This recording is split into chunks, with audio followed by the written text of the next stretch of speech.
गायत्री महामंत्र और गुरु मंत्र के माध्यम से सत्संग स्वाध्याय को प्रारंभ करेंगे। शरीर स्थिर कर लें, दोनों हाथ गोद में, नेत्र कोमलता से बंद, जिह्वा को ऊपरी तालू से स्पर्श करा लें। गायत्री महामंत्र की ऊर्जा को, सविता के दिव्य प्रकाश को, मंत्र की शक्ति को धारण करिएगा। हृदय स्थान पर भगवान श्री कृष्ण अर्जुन को कुरुक्षेत्र की भूमि में रथ पर अवस्थित ऐसा दृश्य मन में लाइएगा। हृदय स्थान पर हृदय रूपी कुरुक्षेत्र में भगवान श्री कृष्ण अर्जुन को उपदेश देते हैं।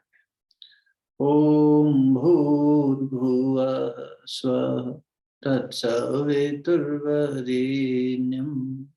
भर्गो देवस्य धीमहि धियो यो नः प्रचोदयात्।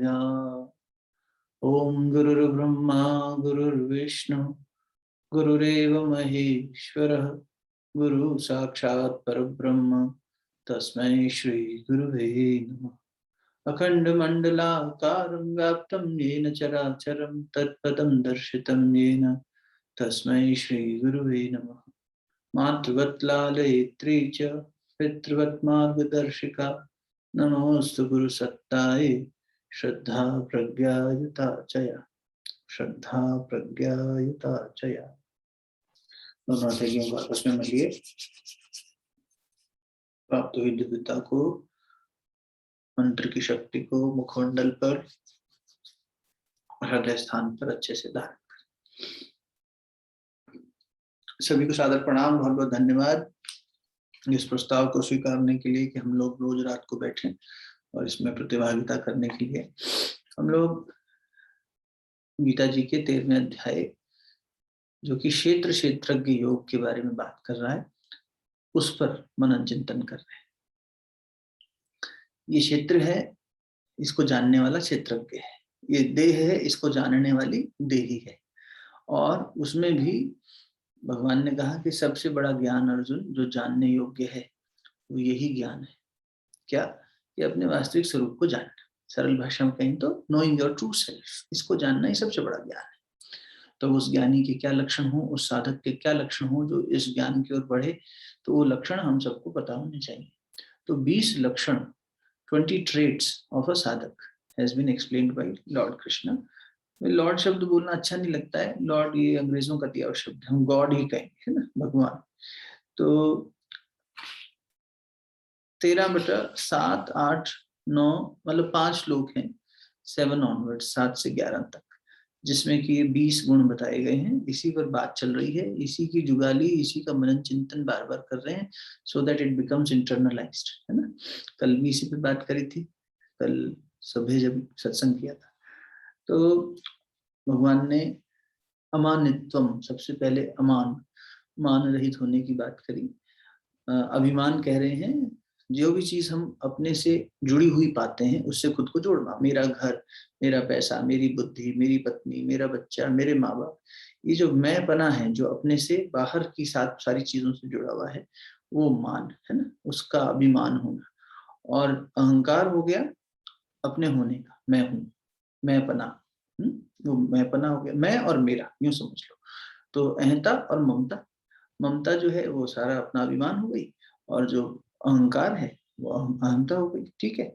और उसके बाद उन्होंने कहा कि अदम्बित्वम, दिखावा करना, दम्भ करना, हिंसा करना, हिंसा नहीं होनी चाहिए, साधक में अहिंसा होना चाहिए।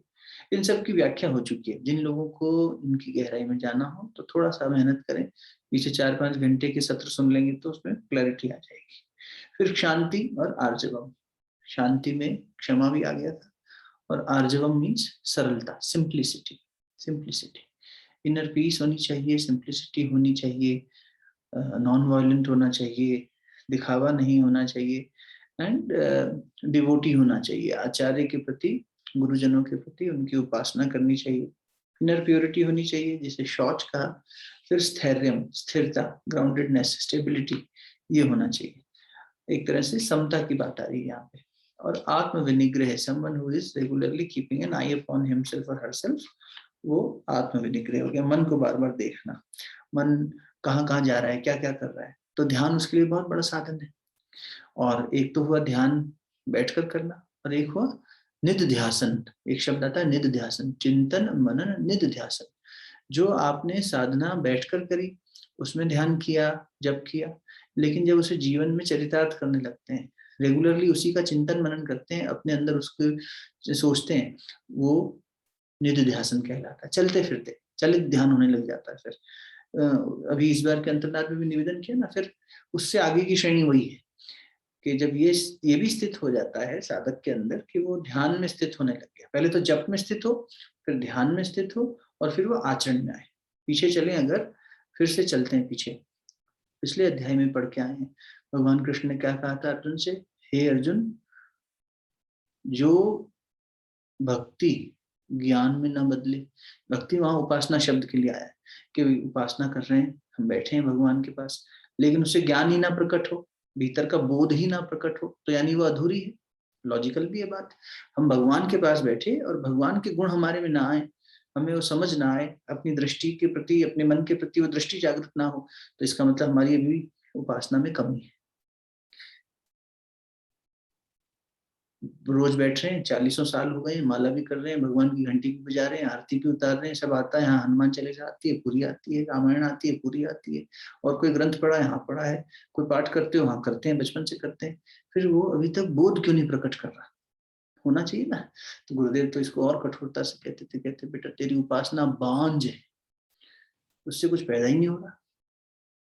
तो जो उपासना ज्ञान में नहीं बदल रही, अवेयरनेस में नहीं आ रही, इसका मतलब वहां कोई कमी रह रही है, उसको ठीक करना चाहिए। तो जो ज्ञान ध्यान में नहीं बदल रहा, पढ़ तो लिया, अवेयरनेस भी आई, चलो थोड़ी देर के लिए, ठीक है, भक्ति से, उपासना करने से मन में एक, इसे प्रकट ज्ञान कह सकते हैं। ज्ञान दो तरह का हुआ, एक हुआ जो भीतर से आपके अनुभव से प्रकट हुआ, एक आपने गुरुजनों को सुना या किसी से पढ़ा या कुछ सीखा, वो ज्ञान, प्राप्त ज्ञान। तो दोनों ही ज्ञान में जब तक ध्यान में ना अवस्थित हो, मतलब वो अब आपकी अवेयरनेस का हिस्सा बन गया, हर समय आपको उसका ध्यान रह रहा है ना।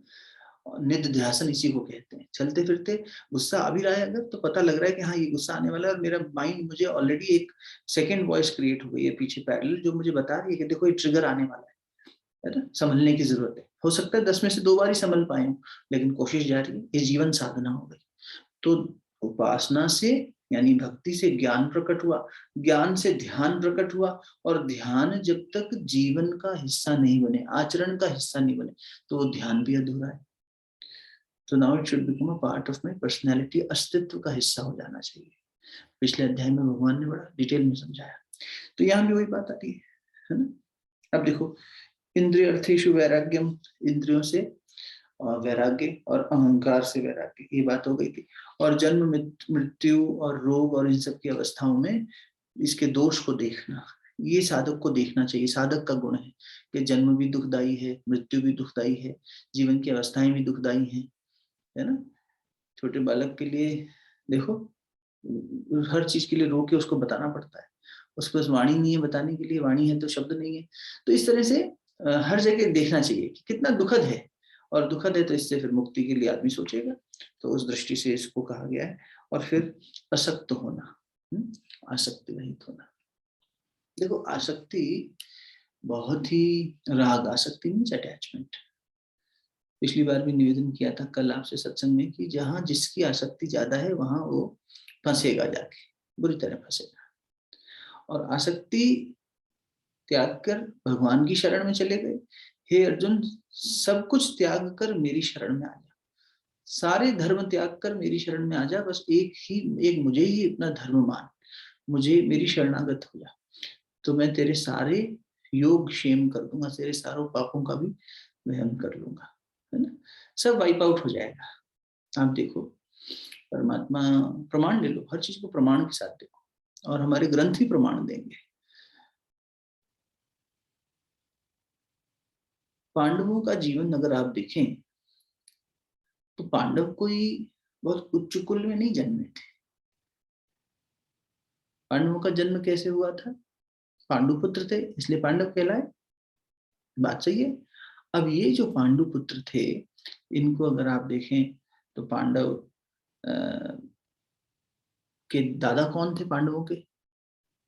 सोच के बताइए। पांडवों के दादा कौन थे?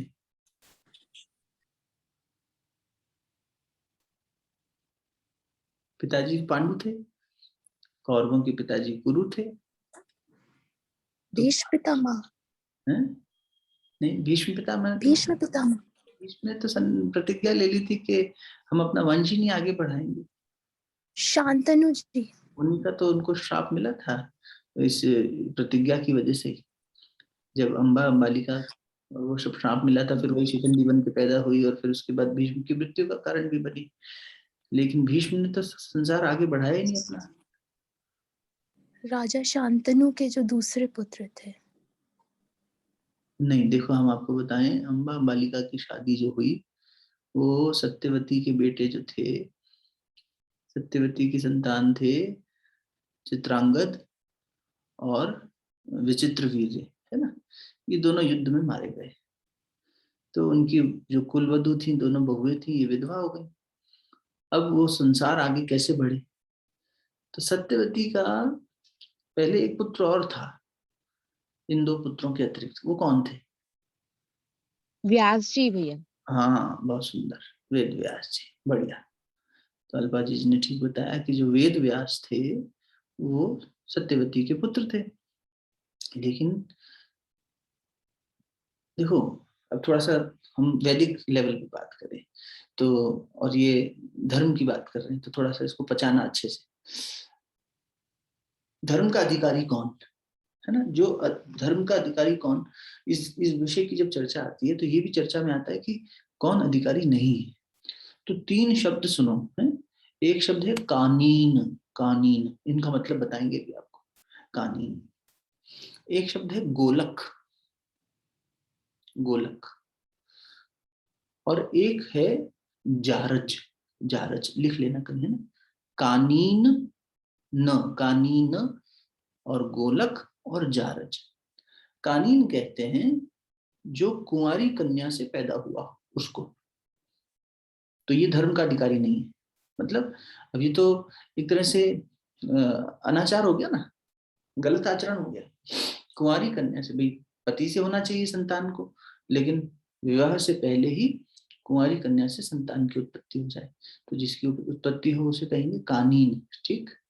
अच्छा, वेद व्यास जी का जन्म ऐसे ही हुआ था। ठीक। तो पांडवों के दादा वेद व्यास क्या हुए? कानीन। बाबा कह लो, दादा कह लो, ये कानीन थे। तो वेद व्यास जी क्योंकि समर्थ व्यक्ति थे तो उन्होंने माता ने याद किया, स्मरण किया। स्मरण करते ही प्रकट हो गए कि हाँ माता जी आपने स्मरण किया, बताइए कैसे याद किया। बोले बेटा वंश आगे कैसे बढ़ेगा ये दुविधा है। दोनों पुत्र मारे गए। जो विवाह के बाद दो पुत्र हुए उनका नाम था चित्रांगद और अम्बा मल्लिका के हस्बैंड थे ये, चित्रांगद और विचित्र वीर्य। गीता जी के पहले चैप्टर में भी नाम आता है विचित्र वीर्य का। अब ये दोनों जब मारे गए तो ये बात आई कि कैसे इनको वंश को आगे बढ़ाएं। तो वेद व्यास जी ने चिंतन किया और समर्थ पुरुष थे, उन्होंने कहा कि आप अपनी पुत्र वधुओं को हमारे पास भेजिए और दृष्टि से गर्भ धारण करवाया। खैर वो विषय नहीं है हमारा, कैसे गर्भ धारण हुआ वो विषय नहीं है। लेकिन ये आप जानते होंगे कि जब बड़ी कुलवधु आई तो वो वेद व्यास जी काले वर्ण के थे। तीन कृष्ण कहलाए हमारे यहाँ। एक भगवान श्री कृष्ण काले वर्ण के थे, श्याम वर्ण के, उन्हें भी कृष्ण कहा जाता है। भगवान वेद व्यास जी को भी कृष्ण कहा जाता है क्योंकि वो भी कृष्ण काले स्वरूप में, और अर्जुन को भी, तीनों को कृष्ण उपाधि मिली है कलर की वजह से। तो अब वो कृष्ण वर्ण के थे। और साधु सन्यासी का क्या वेश, दाढ़ी बढ़ी हुई, केश बढ़े हुए, और शाम का वक्त, अंधेरे का वक्त था। तो वेद व्यास जी को उस डिम लाइट में देखकर ये अम्बा जो है वो घबरा गई, और घबरा गई तो उन्होंने आंखें मूंद ली। तो गर्भधारण हुआ। माँ ने पूछा, वेद व्यास जी जाने लगे, बोले ठीक है वो कुल आगे बढ़ जाएगा। तो माँ ने कहा कि बेटा गर्भ ठहर गया। बोले हाँ, लेकिन एक चीज रहेगी, बच्चा अंधा पैदा होगा, क्योंकि इन्होंने नेत्र बंद रखी पूरी क्रिया के दौरान। तो माँ ने बोला बेटा अंधा बेटा पाके कैसे वंश आगे बढ़ेगा, इस दुविधा का तो समाधान करो, एक प्रयास और रहे। तो छोटी कुलवधु को भेजा गया, अंबालिका। तो वो जो है उसको कह के भेजा सास ने, सत्यवती ने, कि भैया तुम नेत्र खुले रखना और ऐसे ऐसे भूल मत करना। तो अब ऋषि का तप इतना था कि उसकी तप के सामने वो पीली पड़ गई। फिर वेद व्यास जी जाने लगे, सत्यवती ने पूछा, तो फिर उन्होंने व्याख्या कर दी कि भाई ऐसा ऐसा हुआ और इस वजह से जो ये बच्चा है ये बीमार पैदा होगा, पांडु का जन्म हुआ। तो अब देखो, ये जन्म किस तरह हुआ पांडु का? किसी दूसरे के माध्यम से, पति से नहीं हुआ। विधवा स्त्री से जो जन्म ले उसे, दूसरा शब्द क्या दिया आपको हमने? गोलक। गोलक, उसे गोलक कहते हैं। कानीन बाबा और गोलक पिता, किसके? पांडवों के। दादा का क्या है हिस्ट्री? तो बोले वो कुंवारी दादी से ही परदादी से ही पैदा हो गए थे। और पिताजी की हिस्ट्री क्या है? तो बोले वो पिता से ही नहीं पैदा हुए थे, वो तो पर पुरुष से पैदा हुए। गोलक, गोलक। और अच्छा, इनकी खुद की देख लो पांडवों की, ये कुल तुलसीदास जी के वचन बता रहे हैं, अभी आपको चौपाई भी दे देंगे। तो तुलसीदास जी के वचन है ये कि, और ये क्यों बता रहे हैं ये भी बताते हैं।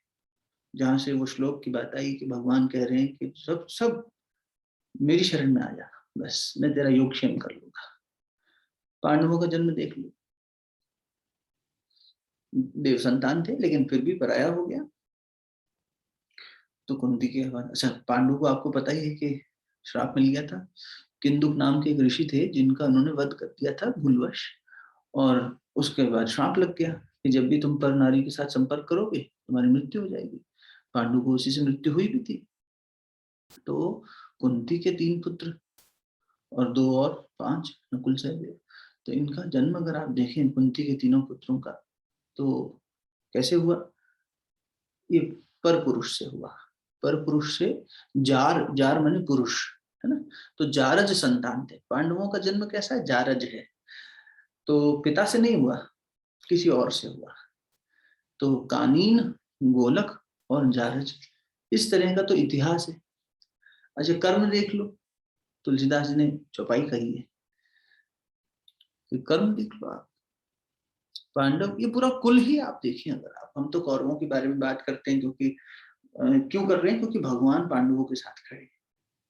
नहीं तो पांडवों की भी हिस्ट्री देखो तो वही परिवार की तो वंशज हैं जहां से कौरव आए। अच्छा फिर जो भूल पहले बाप दादाओं की हुई वो पांडवों की भी हुई। 5 पतियों के बीच में एक पत्नी। रामायण में तुलसीदास जी ने जिस बात के लिए भगवान श्री राम ने बाली का वध किया, क्यों किया था? कि अनुज की वधु पे बुरी नजर डाली थी। अनुज वधु भगिनी सुत नारी, सुन सठ कन्या समयचारी। छोटे भाई की पत्नी पर और बहन पर और बेटी पर, इनसे कभी संपर्क नहीं करना चाहिए। इन्हीं कुदृष्टि विलोकई जवई, ताही बंधे कछु पाप न होई। फिर इसके, ये तो इतना महापाप हो गया कि इससे फिर नहीं बच सकते। अब सोचो, ये पाप बाली को करने पर भगवान ने छुप के तीर मार दिया सुग्रीव के भाई, क्योंकि सुग्रीव की पत्नी को उन्होंने अपने एक तरह से कस्टडी में रख लिया था और मोहित भी हो गए थे। और यही पाप पांडवों के कुल में हो रहा है, लेकिन फिर भी पांडवों के साथ खड़े। समझना बात को। कौन परमात्मा की शरण में जब पहुंच जाता है तो उसे स्वीकार होने के बाद में सारे तेरे पापों का वहन मैं करूंगा। हम सब ने कोई ना कोई पाप किया होगा, लेकिन यहाँ इतना बड़ा आश्वासन, इतना बड़ा जीवन को बल देते हैं भगवान कि जीव कितने भी गलत रास्ते पर चला जाए, लेकिन वहां से अगर वो मेरी शरण में आता है तो मैं उसे स्वीकार लेता हूँ। और इसीलिए पांडवों के लिए तुलसीदास जी ने लिखा है, उत्पत्ति पांडु सुतन की करनी, सुनि सत पंथ डर्यो। जो सत मार्ग पर चलने वाले पथिक हैं, सतपंथ, वो डर जाते हैं पांडवों की उत्पत्ति और कर्मों को देखकर। जुआ खेल रहे हैं, 5 भाइयों में एक पत्नी है, कितने सारे तो पाप कर्म उनके भी हुए हैं। उत्पत्ति पांडु सुनन सुतन की करनी, पांडुओं के, पांडु सुतन यानी पांडव, पांडु के बेटे, सुत यानी बच्चे। तो पांडु के बच्चों की उत्पत्ति, जिनका बाबा कानीन, जिनका पिता गोलक, जो खुद जारज, और फिर उसके बाद जिनके कर्म ऐसे, सब अड़ंग भड़ंग इनका जीवन, लेकिन जिसको सुनकर सतपंथ पे चलने वाले लोग डर जाते हैं। अरे इतना कुल में इतना उठापटक, कर्मों में इतनी उठापटक। ते त्रय लोक के पूज्य पावन जस सुनि श्री लोक, उन पांडवों की गाथा सुनकर संसार तर जा रहा है। सोच लो, कहते हैं कि युधिष्ठिर को अगर याद करेंगे तो धर्म उतरेगा आपके अंदर, अर्जुन से पराक्रम आएगा, भीम से बल मिलेगा, इनमें वो देवी शक्तियां थी। ते त्रैलोक के पूज्य, तीनों लोकों में पूज्य कर दिया। क्यों? भगवान इनके साथ खड़े हो गए, भगवान की शरण में चले गए, भगवान इनके साथ हो गए। भगवान की शरण में जो चला गया समर्पण भाव से, तो अगर जीव का सच्चा साथी कौन है? भगवान ही है। अगर आसक्ति करनी भी है तो परमात्मा से की जाए, लगन लगानी है तो परमात्मा से लगाई जाए। जहां भी संसार से आसक्ति होगी, परमात्मा को छोड़कर हमने कहीं और लगाया, तो वहां भय, अभिनिवेश, ये सब चीजें आ जाएंगी, और मनुष्य के कर्मों का लेखा जोखा फिर पाप की गर्त में चला जाएगा। तो जिनकी उत्पत्ति गड़बड़ हो, जिनका कर्म गड़बड़ हो, उनको भी भगवान ने तारा है। तो इससे हमें बल मिलना चाहिए और दिशा भी मिलनी चाहिए। इसका मतलब ये नहीं है कि हम स्वच्छंद होकर पाप करते चले और बाद में जाके आई एम सॉरी बोलते, वो वाली बात नहीं है। यहाँ पे परमात्मा ने चयन किया, और तुलसीदास जी जैसे ज्ञानी ने बात कही है, भक्त ने बात कही है। देखिए, इनकी उत्पत्ति से भी लोग डर जाते हैं, कैसा कुल है, फिर भी भगवान इनके पास खड़े हुए आके। भगवान की शरण में जो गया उसे, आप देखो रामायण जी का प्रसंग निकला है, तो एक बात और कह दें, फिर सुनीता जी का प्रश्न ले लेंगे। कुछ कहना चाह रहे हैं दीजिए। रावण जो है मर नहीं रहा था ना। हमने देखा है रामानंद सागर जी की रामायण में कि भाई वो सर पे तीर मार रहे हैं और सर वापस प्रकट हो रहे हैं। तुलसीदास जी की रामायण लंका कांड में अगर आप देखेंगे, दोहा नंबर 90 और उसके आगे का पूरा प्रकरण पढ़िएगा कभी, तो उसमें हिंदी भाव भी पढ़ेंगे तो समझ में आ जाएगा। सीता जी तक संदेश पहुंचा कि रावण को मारा जा रहा है, लेकिन रावण को जब तीर मार रहे हैं तो उसका सर वापस प्रकट हो जाता है, हाथ वापस प्रकट हो जाते हैं, तो फिर से जागृत हो जाता है।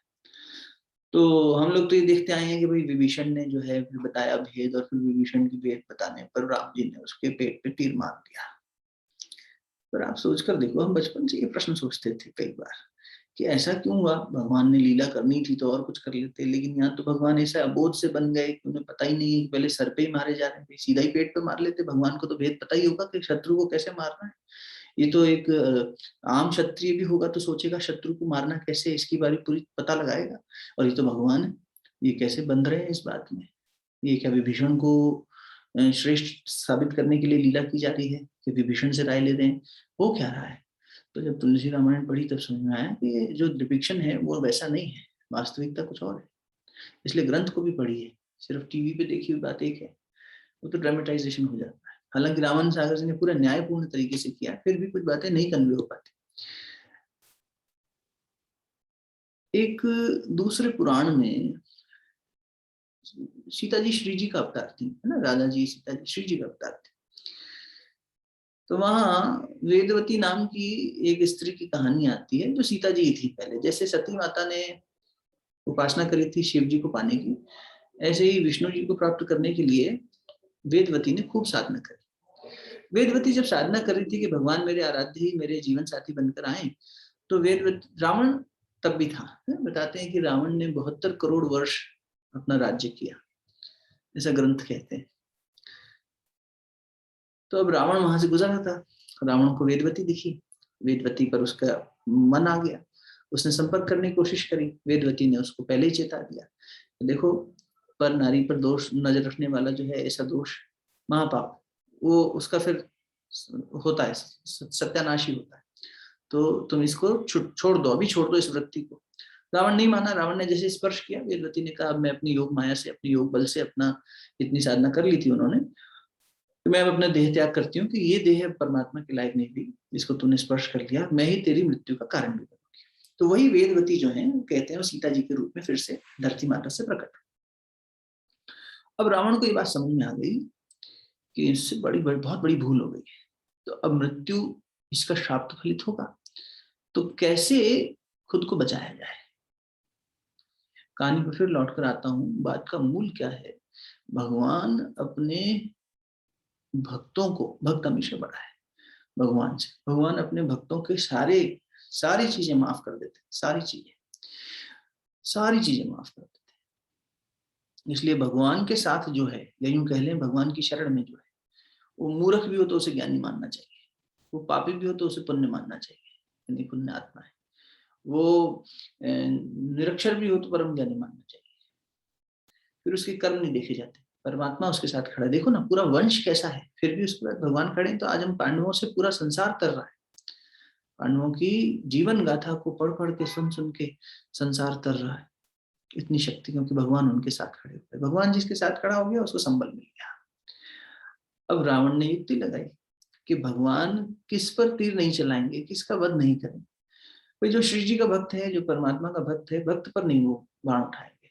तो ये तब से उपासना करने लगा रावण।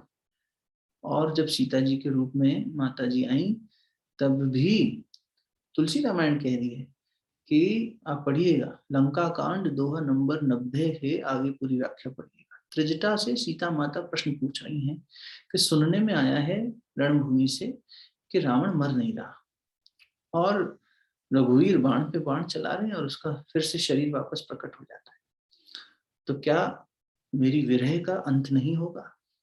तो माता त्रिजटा जी मुस्कुराई, तो बोली तुम संसार के लिए, कल्याण के लिए प्रश्न पूछ रही हो, उत्तर तुम्हें पता है, फिर भी मैं बता देती हूँ। क्या उत्तर दिया त्रिजटा माता ने, और कहा, ढाढ़स बंधाया सीता माता को कि देखो, रावण तब तक नहीं मरेगा जब तक उसके हृदय में तुम हो। जिसके हृदय में स्वयं लक्ष्मी माता का, नारायणी का निवास हो, उस पर नारायण तीर नहीं उठाएंगे, इसलिए उसे वध नहीं कर रहे, बार बार उसे सिर्फ उकसा रहे हैं और बार बार उसका सर काट देते हैं ताकि उसको और अहंकार बढ़े कि देखो नहीं मुझे मार पा रहे। और जब मनुष्य के जीवन में अहंकार आता है तो भक्ति छूट जाती है। जिस पल रावण के मन से अहंकार आ गया और भक्ति चली गई, भक्ति के रूप में सीता का वर्ण किया था रावण ने, इस सीता को मैं माँ के रूप में, उनके प्रति भक्ति का भाव था, वासना का भाव नहीं था, खुद को बचाना था। लेकिन फिर जब अहंकार आ जाता है तो फिर वासना भी जाग जाती है, फिर आधिपत्य करना चाहता है, अतिक्रमण करना चाहता है व्यक्ति। तो जैसे ही रावण में वो भाव आया युद्ध भूमि में, तो राम जी ने विभीषण की ओर देखकर मुस्कुरा दिया। अब वहां हमें क्या दिखाया गया है कि घर का भेदी लंका ढाए, और विभीषण जी ने तो भेद खोल दिया इसलिए रावण मर गया। वो मुस्कुरा दिए और विभीषण जी ने मौन संवाद में हो गया। विभीषण जी ने कहा इसकी नाभि में अब आप तीर चला सकते। It was not an information कह रहे कोई बहुत राज की बात बता रहे हैं। हाँ भगवान, अब वो समय आ गया जिसका आप इंतजार कर रहे हो। वो समझ गए कि क्या लीला चल रही है, ये बार बार इसको उत्तेजित कर रहे हैं ताकि इसके मन से भक्ति का भावना समाप्त हो गई, अहंकार आ गया, भगवान ने तीर छोड़ के रावण का वध कर दिया। और बहुत अच्छी से व्याख्या करी तुलसीदास जी ने। रावण ने माया से हजारों करोड़ों हनुमान जी प्रकट कर दिए थे और वानर प्रकट कर दिए थे, और वो सारे हनुमान मिलकर राम के ऊपर हमला कर रहे हैं। ये सब चीजें उसमें व्याख्या में है, तुलसी रामायण में ही मिल जाएंगी, और कुछ इसमें नहीं मिलेंगी तो वाल्मीकि रामायण में देखना, यही मिल जाएगी ये सारी बातें। तो कहने का मतलब क्या है कि भगवान की शरण में जो आ गया, राजा नृग हुए, नृग राजा, नृग राजा जो हैं, कहते हैं उन्होंने इतनी गायों का दान किया, इतना पुण्य कर्म किया। एक अलंकारिक रूप में कहें कि बरसात की बूंदें भी अगर गिनी जा सकती हो तो उससे भी ज्यादा गायों का दान दिया। और कहते हैं कि एक गाय का कोई दान करता है तो उसके लिए कई जन्मों का उसका समाप्त हो जाता है पाप उसका। तो इतना पुण्य करने वाले के बाद भी वो गिरगिट बने। तो भागवत जी में कथा आती है उनकी, नृग राजा की, इतना सब करने के बाद भी उनको गिरगिट का स्थान मिला। और इनके तो कुल की उत्पत्ति गड़बड़ है, सब गड़बड़ शड़बड़ है, और इनको जो है भगवान ने शरण दे दी। ना केवल शरण दे दी, इनकी कथा से पूरा संसार कर रहा है। पांडवों की। तो ऐसा क्यों? तो कहते हैं कि वो वैदिक तरीके से दान देते थे गायों का, पूरा सोने के सींग, मतलब सींग के ऊपर सोने का वो चढ़ा के, गले में मोतियों की माला और ये सब करके पूरा अच्छे से दान देते थे, अच्छी स्वस्थ गायों का दान। तो इतना अच्छा दान दिया, विधिवत तरीके से किया गाय के लिए, और सेवा का भी उन्होंने अरेंजमेंट किया, और इतनी अनगिनत गायों का दान किया, तो फिर उनको क्यों गिरगिट की योनि मिली? शास्त्र कहते हैं कि जो धन का संचय करता है उसको गिरगिट की योनि मिलती है। रावण एक बार यज्ञ में पहुंच गया मारुत के, तो वहां पर ये हुआ कि अरे मैं अभी इंद्र को मजा चखाता हूँ, इंद्र के पीछे दौड़ता हुआ पहुंच गया। अब देखो, इंद्र देवताओं का राजा है, मन को भी कहते हैं ना इंद्र, देवी शक्तियों का राजा है, लेकिन फिर भी भोग वृत्ति में पड़ा है, भोग वृत्ति में पड़ा है। तो महापुरुष कहते हैं कि ये तो भस्मासुर जैसी हालत होगी, ये तो खुद को ही भस्म कर डालेगा, अपनी शक्तियों को ही भस्म कर रहा है। तो इंद्र वहां पर भेष बदल के मोर बन के बैठ गए। वरुण जो है उसको ढूंढने लगे, रावण ने ललकारा कि वरुण कहाँ है, मैं भी उसको बताता हूँ कि क्या होता है बल। तो वो हंस बन के एक रूप बदल के बैठ गया, तो उसके सैनिक ढूंढ नहीं पाए रावण के। और कुबेर जो है, जो धन का राजा था, वो गिरगिट बन गया। गिरगिट कितना रंग बदलता है, धनवान लोग भी ऐसे रंग बदलते हैं। तो जो धन का संचय करता है, वो शास्त्र ऐसा कहते हैं कि उसको अगली योनि गिरगिट जैसी योनि मिलती है। तो इन राजा को, राजा नृप को गिरगिट बन के आना पड़ा। तो अब ये प्रश्न उठता है मन में कि इतना अच्छा दान करने वाले को ये सजा, और इतना गड़बड़ झाला होने वाले लोगों के साथ में खड़े, ये कैसा न्याय है? तो वहां ये कथा थोड़ी सी पूरी करके फिर शांति पाठ भी करेंगे, जी जी की बात भी सुन लेंगे। ये आता है कि राजा नृग ने जब दान दिया, इतना सब किया, एक बार दो भक्तों के बीच में भक्तापराध नहीं करना चाहिए। भक्त अपराध सबसे बड़ा अपराध है। भगवान कहते हैं तुम मेरा अपराध कर लो, लेकिन मेरे भक्तों का अपराध मत करो। हिरण्यकश्यप ने भक्तापराध किया था, इसलिए हिरण्यकश्यप की गति वो हुई। जिसने भी भक्त के प्रति अपराध किया है, भगवान उसको नहीं बख्शते, ये महापाप है। और जो पर दोष देखना, परसों बात हो रही थी, वो भी तो इस तरह से कुछ महापाप है, इनको लिख लेना कहीं अलग से, इनसे बचना चाहिए।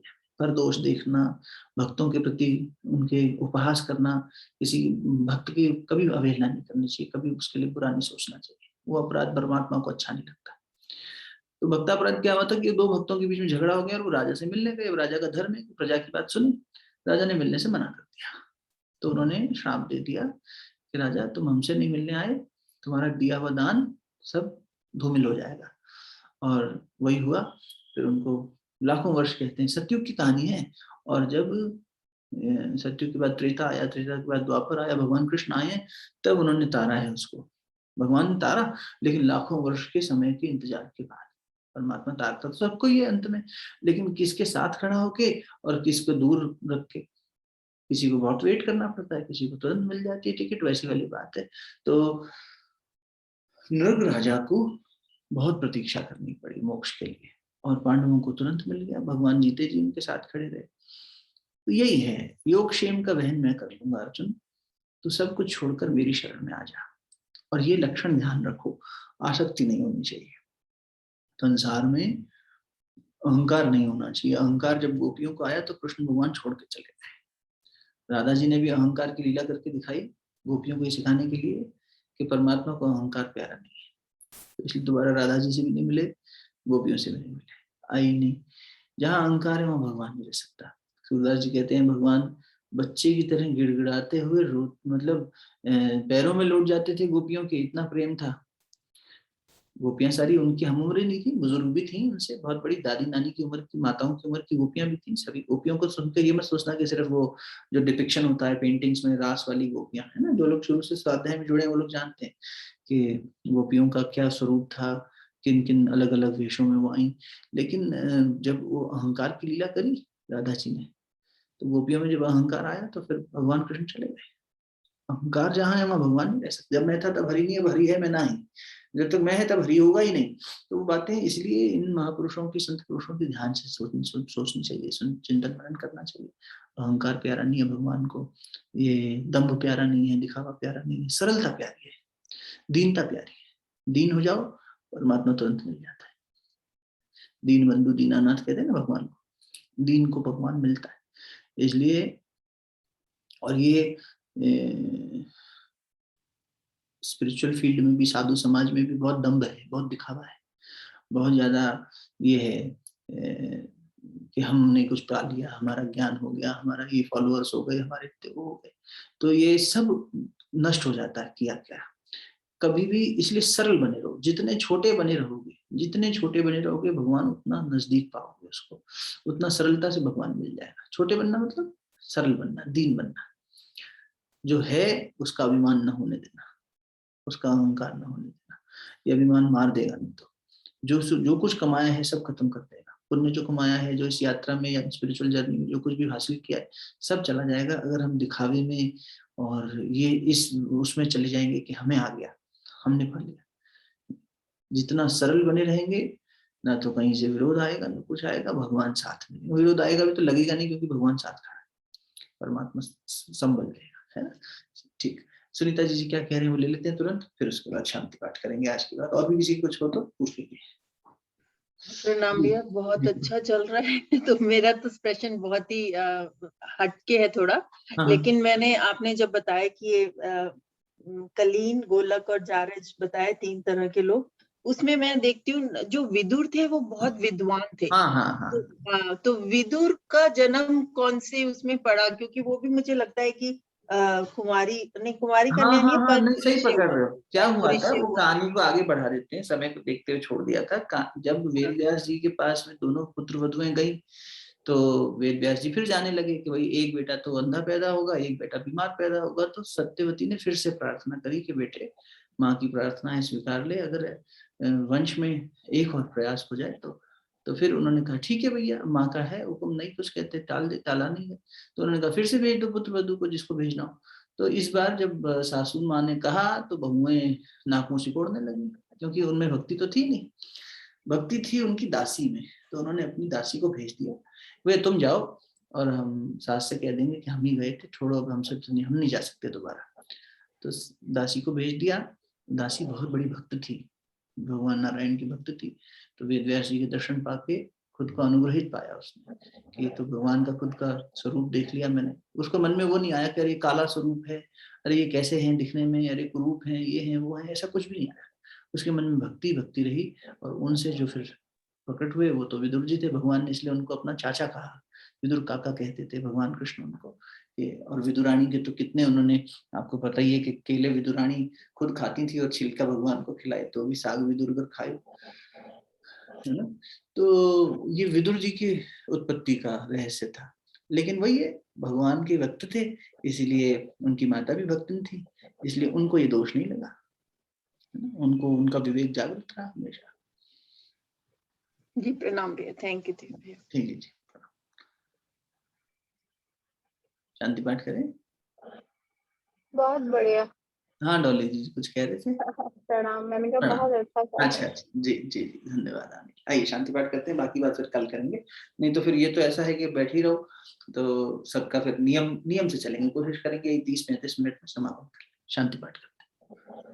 ओम द्यौ शांति अंतरिक्षं शांति पृथ्वी शांतिरापः शांतिरौषधयः शांति वनस्पतयः शांतिर्विश्वे देवाः शांतिर्ब्रह्म शांतिः सर्वगं शांतिः शांतिरेव शांतिः सामा शांतिरेधि।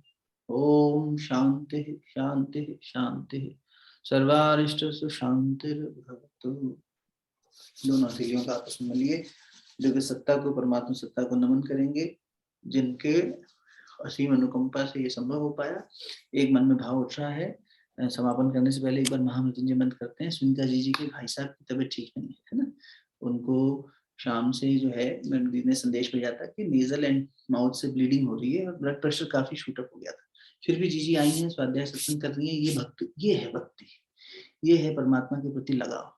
कि ऐसा नहीं कि अरे हाय हाय हाय हाय करके आदमी बैठा है और परमात्मा को भूले बैठा है। उसी के हाथ में जीवन है, उसी को हम समर्पित कर रहे हैं। तो एक बार महामृत्युंजय मंत्र का 3 बार उच्चारण यहाँ से मैं कर रहा हूँ। आप सबसे विनम्र प्रार्थना कि भाई साहब की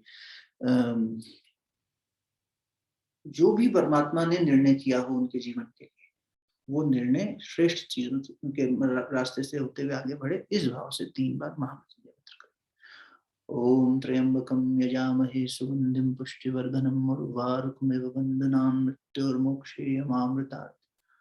ओम त्र्यंबकं यजामहे सुगंधिं पुष्टिवर्धनम् उर्वारुकमिव बन्धनान् मृत्योर्मोक्षेयमामृतात्। ओम त्र्यंबकं यजामहे सुगंधिं पुष्टिवर्धनम् उर्वारुकमिव बन्धनान् मृत्योर्मोक्षेयमामृतात्। ओम मंगलम भगवान विष्णु मंगलम रुद्र मंगलो। ओम मंगलम भगवान विष्णु मंगलम गरुड़ध्वज मंगलम पुंडरीकाक्षो मंगलायतनो हरि। ओम शांति शांति शांति। समाप्ति। शांति। धन्यवाद सभी।